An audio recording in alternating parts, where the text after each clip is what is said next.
Hello everyone, আজকে সকাল সকাল একটা সুন্দর পরিবেশ দেখাতে দেখাতে ভিডিওটা স্টার্ট করলাম। তো চলো, খুবই সুন্দর একটা পরিবেশ তোমাদের সাথে শেয়ার করলাম। আর এখানে দেখো মাছ নেওয়া হয়েছিল, তো তার জন্য মাছগুলোকে বেছে নেবো। আর এখন সকাল সকাল চা বসিয়ে দিয়েছি। তো চলো, চাটা বসিয়ে দিয়েছি। চাটা এখন সকাল সকাল চা খাওয়া হবে। আর তার সাথে আমাদের এখানে বাগানে কত ফুল ফুটেছে সেটাই তোমাদের সাথে শেয়ার করছি। এই দেখো, হলুদ হলুদ কত সুন্দর ফুল ফুটেছে। আর এখানে সাদা ফুলও ফুটেছে, অনেক কটা সাদা ফুল ফুটেছে, কি সুন্দর দেখতে লাগছে। তো সেটাই তোমাদের সাথে শেয়ার করলাম। তো চলো একটু মাঠের পরিবেশটা তোমাদের সাথে শেয়ার করি।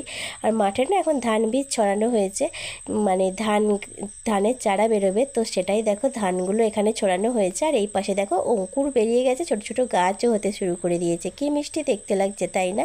তো চলো, মাঠের এই সুন্দর পরিবেশটা দেখতে দেখতে আজকের ভিডিওটা আমি এখানেই শেষ করব। তোমরা সবাই ভালো থেকো, সুস্থ থেকো। আবার আসবো আগামীকাল নতুন একটা ভিডিও নিয়ে। Tata, bye bye.